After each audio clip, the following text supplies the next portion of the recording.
Então vamos lá para a segunda parte de penas alternativas.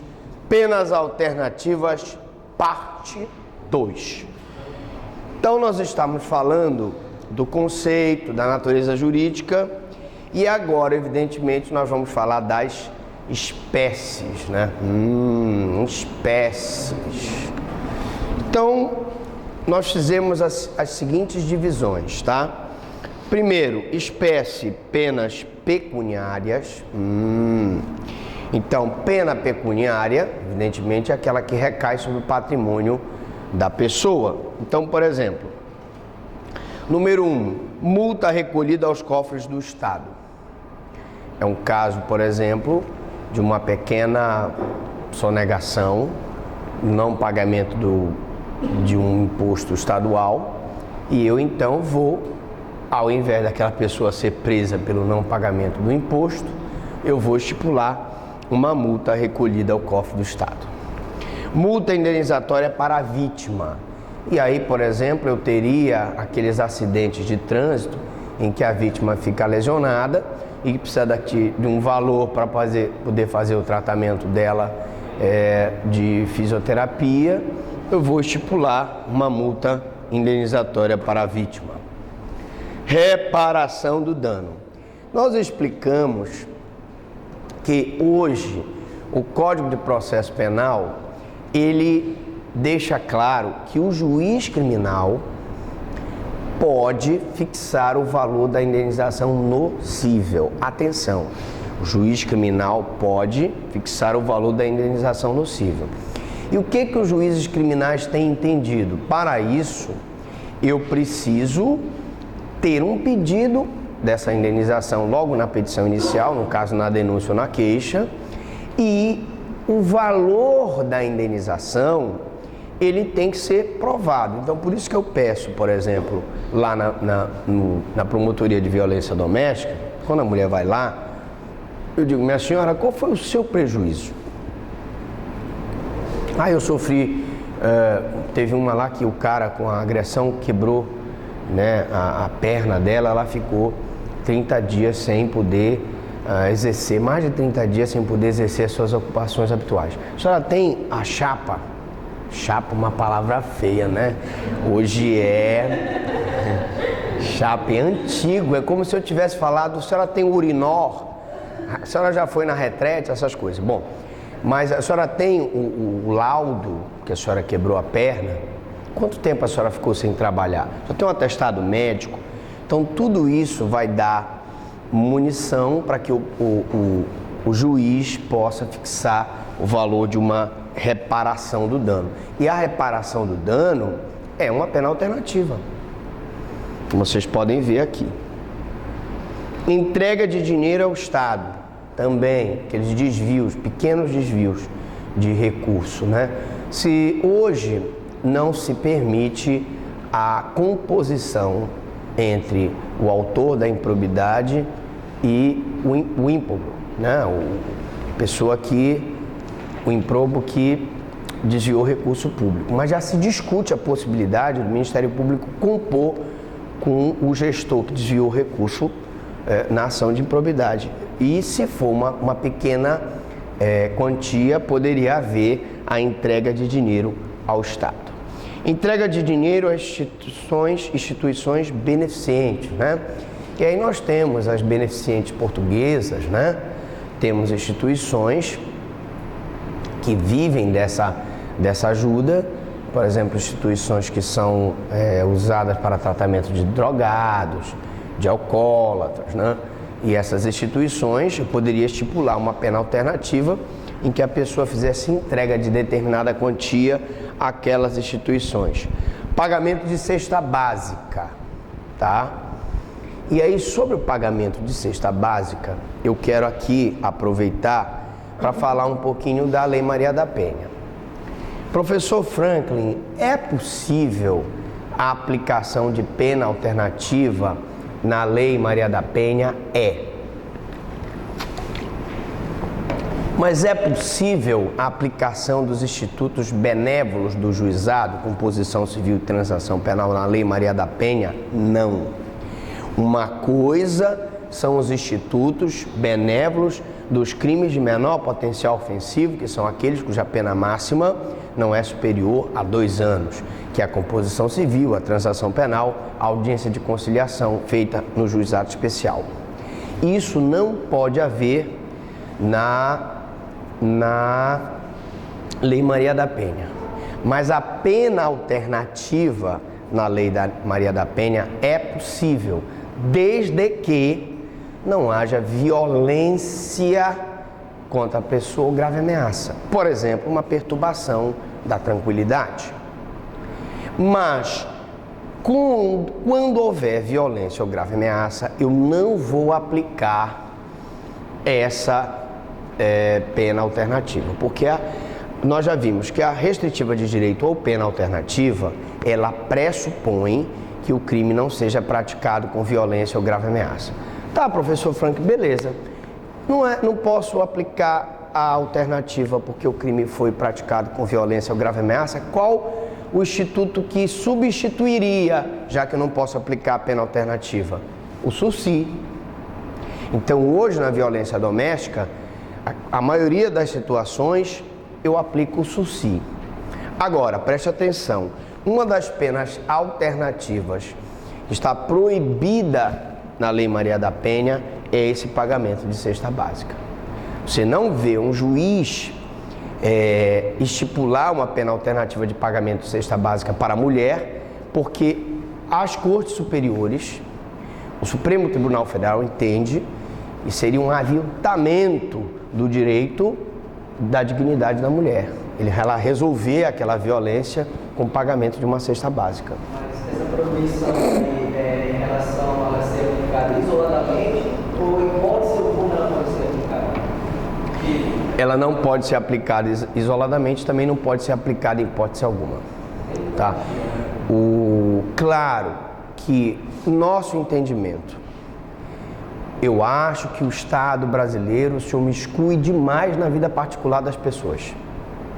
Hoje a tendência é deixar que as pessoas se componham os seus conflitos através da mediação, através da arbitragem, através de uma conciliação dentro do processo.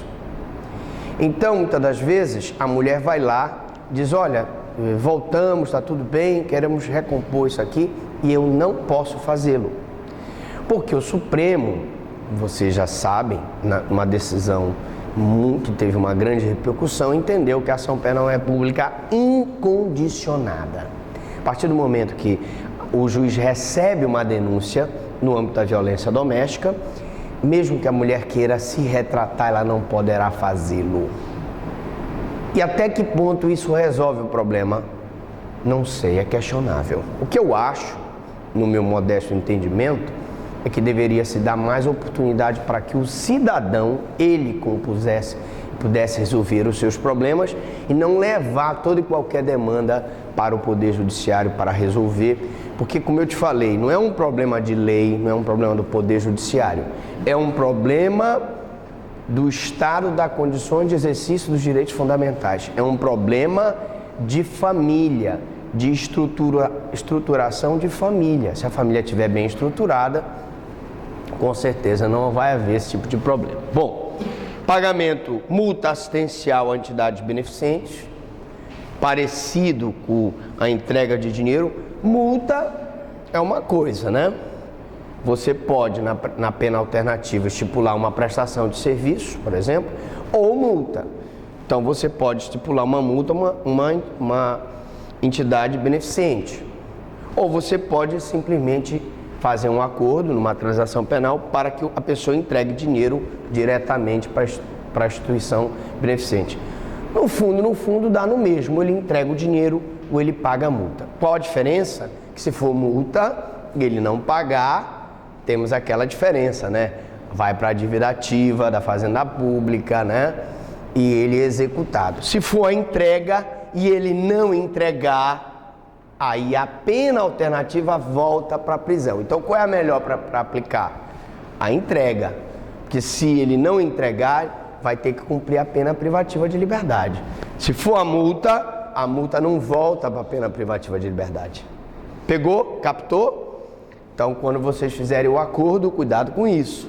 Se for entrega, ele não entregar, pode ser preso. Vai cumprir a pena privativa de liberdade. Se for a multa, não.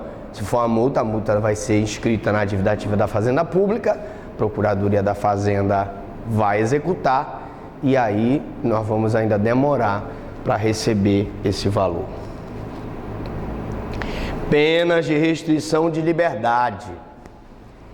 Professor, pena alternativa de restrição de liberdade? É isso mesmo. Multa assistencial à entidade beneficente, limitação de final de semana.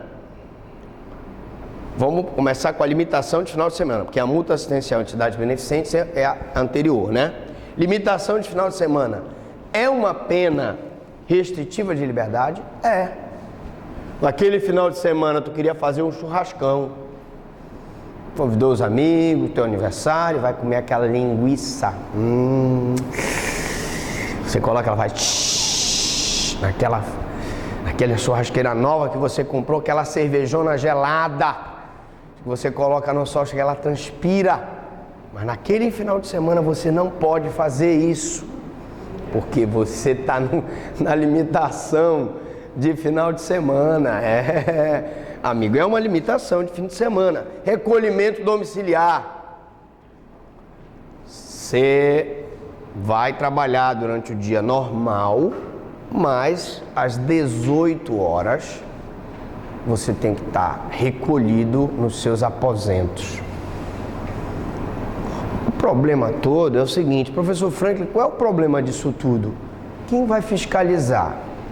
Se um belo dia ele não chegar às 18, chegar às 19, quem é que está fiscalizando isso? Por isso que a gente tem que investir em tecnologia. Se ele tiver um monitoramento eletrônico, o GPS, sabe a hora que ele chegou em casa. Então eu tenho uma central de monitoramento e quando ele chegar atrasado na casa dele para se recolher, a central vai indicar. E aí vai avisar o juiz, olha, o seu fulano está chegando atrasado. Em vez dele ir para a casa dele, ele dá um pulinho sexta-feira no louco. No louco. Você sabe o que é o louco? Locomó. Não posso falar? Não, locomó. Então, não pode. Então ele não está cumprindo o recolhimento domiciliar, né? Prisão por período descontínuo. Ele fica um tempo. Existe isso, professor? Existe. Ele fica um tempo, né? Num local, pode ser a casa do albergado, ou mesmo um local mesmo na cadeia. E durante o dia ele vai trabalhar, mas é uma prisão por período descontínuo. Penas de restrição de direitos, interdição temporária de direito. E eu sempre, quando falo da interdição temporária de direito, né, eu falo do caso do vereador Guaraçuco. Vocês lembram da história do Guaraçuco? O vereador Guaraçuco estava desviando recursos da Câmara Municipal. E aí o Ministério Público instaurou um processo contra ele e ele usou um recurso muito eficaz para o processo dele não ter andamento. Um dos recursos mais eficazes é o famoso embargo de gaveta. O recurso dele foi colocado na gaveta. Um promotor branquinho, que vocês conhecem, foi lá. Epa, mas que processo é esse aqui? Vamos tirar ele da cova. Já estava morto e enterrado. Tiramos da cova e o nosso vereador Guaraçuco foi condenado. Como era uma pena pequena, foi convertida por uma interdição temporária de direitos. Ele foi convertido. Então, eu posso tirar certo direito dele. Por exemplo, ele pode perder o direito à habilitação, ele pode perder o direito de exercício da magistratura, ele pode perder o exercício do médico. Normalmente o médico, quando ele pratica, por exemplo, uma lesão corporal leve, uma lesão corporal em que eu enquadro aquela lesão no médio potencial ofensivo, que a pena não seja superior a 4 anos, sendo ele não seja reincidente em crime doloso, as circunstâncias são favoráveis. Então ele foi fazer uma cirurgia numa mulher e na hora de fazer a cirurgia ele não tinha, na verdade se dizia cirurgião plástico, mas não tinha aquela especialidade e o nariz da mulher ficou assim. Ou ficou um peitão e um peitinho. A mulher, ai meu Deus, a mulher super preocupada com isso. Meu Deus, um peitão, um peitinho, não dá. Vai lá, constata através de uma perícia que realmente houve um erro médico e ele pode cumprir uma interdição temporária de direito. Ele passa um tempo interditado de exercer a função de médico.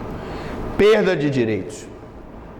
E aí pode ser perda de direito político, que ele pratica o candidato a prefeito, o candidato a vereador pratica um crime eleitoral e ele vai perder o direito de se candidatar temporariamente, tá? Penas restritivas de ir e vir. Existe pena alternativa que restringe o direito de ir e vir?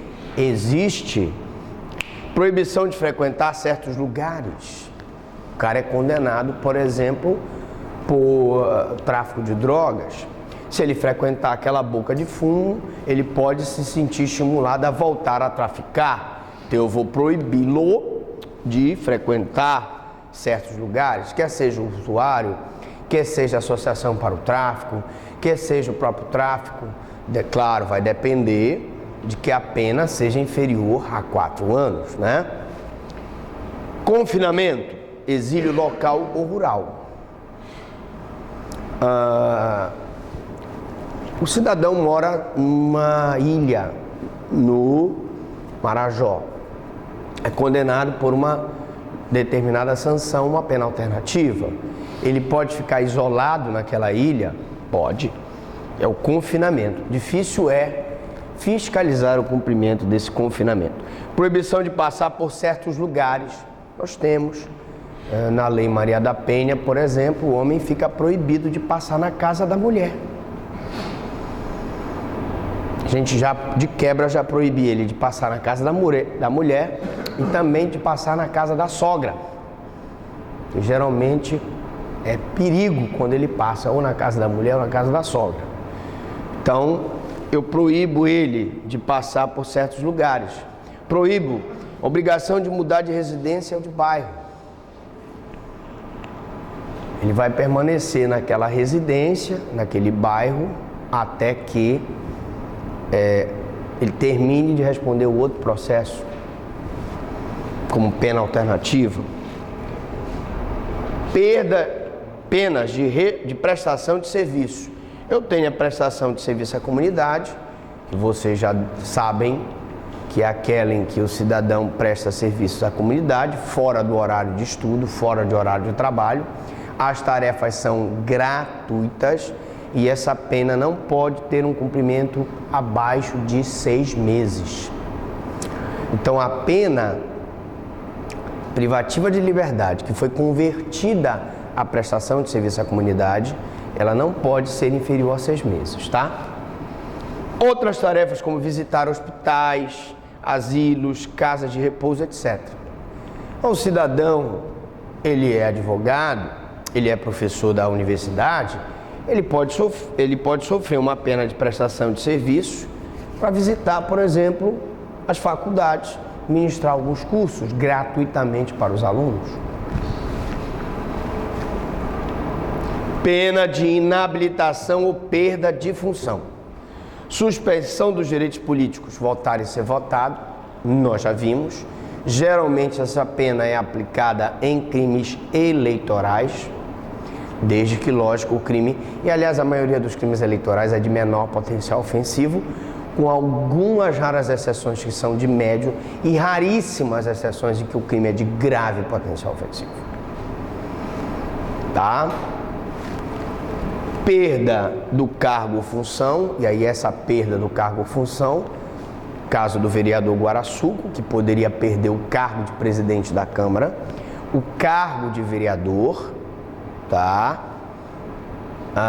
E também ficar inabilitado para se candidatar durante um determinado tempo.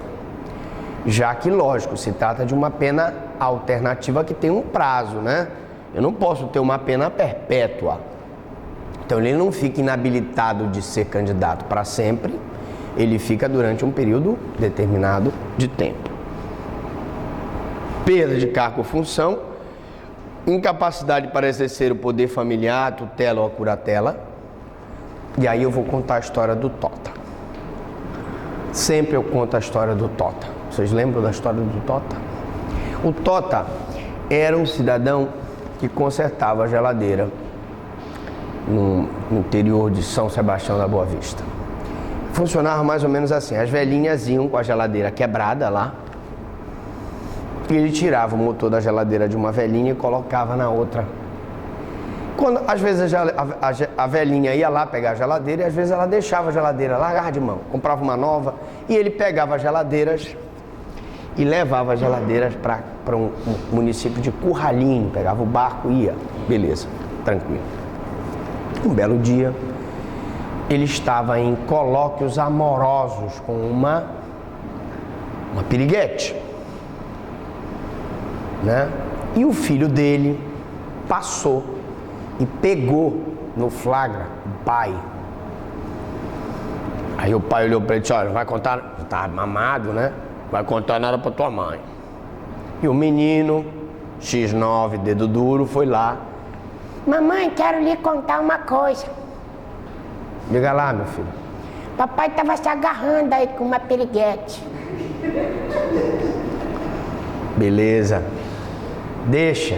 E a dona Lúcia, rapaz, a bicha, pense numa mulher popeira. Pense numa mulher confusenta. Quando o Tota chegou, meu amigo, foi barraco, porradal. O Tota, chateado, pegou de um cabo de fio elétrico, deu uma surra no menino.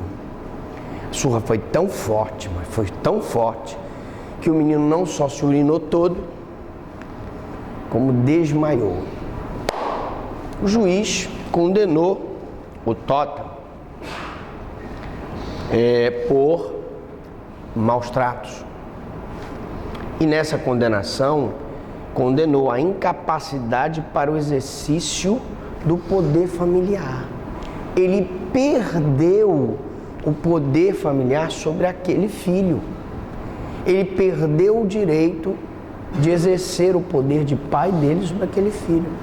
Ele maltratou a criança com uma culpa dele, ele que estava tendo um colóquio amoroso com a piriguete lá. Inabilitação para dirigir veículo. Alguns doutrinadores tentam excluir essa inabilitação para dirigir veículo da lei de penas alternativas sob o argumento de que ela estaria no Código de Trânsito Brasileiro. Nós não concordamos, estando no Código ou estando aqui, se o juiz quiser aplicar, é indiferente, o importante é que ela seja eficaz. Então, o cidadão dirige o carro embriagado, pratica lesão corporal na direção de veículo automotor, participa de racha, né? Dirige sem habilitação e ele várias vezes está sendo pego com essas infrações, com esses crimes, eu vou então, se a lei me permite, inabilitá-lo para dirigir veículo um determinado tempo para que isso sirva como um exemplo para ele. Penas de programas sociais de reabilitação. E normalmente a gente tem pedido, por exemplo, na violência doméstica, quando a gente percebe que a agressão é causada pela ingestão de álcool ou drogas, no final das razões finais, nós pedimos para que ele seja submetido a frequentar cursos, por exemplo, tratamento de desintoxicação de álcool ou drogas. Pronto. Tratamento de desintoxicação de álcool ou droga. E existe a possibilidade do juiz inseri-lo, existe o convênio. Frequentar cursos profissionalizantes escolares. O cidadão precisa frequentar um curso profissionalizante. Às vezes a família está desregulada, porque o pai está desempregado, então eu vou inseri-lo num curso profissionalizante. Aliás, fazendo um parêntese aqui, essa proposta de audiência de apresentação é excelente. Por quê? Porque quando a pessoa for presa, ela vai ser levada perante o juiz, tem o promotor, tem o defensor, mas também tem todo um aparato do Estado. Vai ter a assistência social que vai perguntar para ele se ele trabalha. Se ele não trabalhar, vão inseri-lo num programa lá em que ele vai ser colocado para trabalhar. Vai ser perguntado para ele se ele estuda, se ele concluiu os estudos, se ele quiser estudar, se coloca ele no programa para ele estudar. Vai se perguntar, por exemplo, se ele tem carteira de trabalho, se ele tem SIC CPF, se ele tem título de eleitor, e se ele não tiver, tem um programa para ele tirar os documentos, né? Então, essa audiência, se tudo o que está sendo pensado pelo Propache funcionar, será maravilhoso, porque o cidadão que foi preso, ele já vai sair encaminhado para um trabalho, para uma escola, para um curso profissionalizante, para tirar um documento, vai sair um pouco da situação dele de marginal, da marginalidade, para ser inserido no mercado de trabalho. Programa de reabilitação psicológico ou psiquiátricos. Às vezes a pessoa tem um problema psicológico, às vezes tem um problema psiquiátrico, e eu até recomendo que vocês leiam sobre as personalidades, os perfis psicológicos de homens que agridem mulheres na Lei Maria da Penha. Está no encarte da UNAMA, foi um artigo que foi escrito pelo meu colega Alexandre Rodrigues, e lá tem bonitinho todos os perfis psicológicos. Às vezes um tratamento psicológico daquela pessoa, análise, vai fazer com que aquela pessoa melhore, né?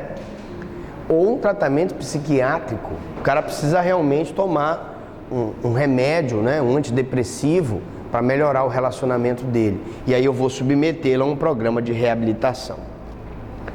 Penas de arrependimento. Repressão ou admoestação pública. E aí eu queria chamar a atenção, porque alguns anos atrás, um juiz americano fez com que o cara colocasse uma placa aqui, com os dizeres, ele se retratando da conduta que ele tinha feito. E alguns ativistas dos direitos humanos foram em cima dizendo que isso era uma violação dos direitos humanos, porque ele estava ofendendo a dignidade da pessoa humana daquele preso, não sei o quê. Gente, está previsto a repreensão ou a admoestação pública. É uma pena alternativa. O juiz pode reunir o pessoal em audiência pública e fazer a repreensão daquele preso na frente das outras pessoas. Retratação, pedido de desculpas à vítima. E aí eu chamo a atenção da justiça restaurativa. Nós falamos sobre justiça restaurativa na pós de criminologia. Você entrando lá, você pega lá no playlist, está lá criminologia. O que é a justiça restaurativa? Vocês lembram que o Mark Chapman assassinou o John Lennon em 1980? Vocês lembram também que como é o nome daquele cara que atirou no Papa João Paulo II? Mehmet Ali Agca. Vê se eu pronunciei direito. Mehmet Ali Agca. Então, o programa de justiça restaurativa da Itália proporcionou o encontro, eu não sei se vocês se lembram, alguns aqui são muito novos, do Papa com o Mehmet Ali Agca, o turco, ele era turco, né? Que teria atirado no Papa por razões religiosas. E o Papa foi, Me lembro que ele pegou na cabecinha do turco, beijou o turco, perdoou o turco naquela grandeza espiritual que era João Paulo II. Mesma coisa a Yoko Ono fez, eu não sei se vocês sabem, mas também existia um programa de justiça restaurativa em Nova York, e ela ainda mora no mesmo prédio do Dakota, em Nova York, e ela esteve com Mark Chapman na cadeia com o objetivo de que o Mark Chapman fizesse, na verdade, a retratação, o pedido de desculpas. Claro que é muito difícil, né? Algumas pessoas não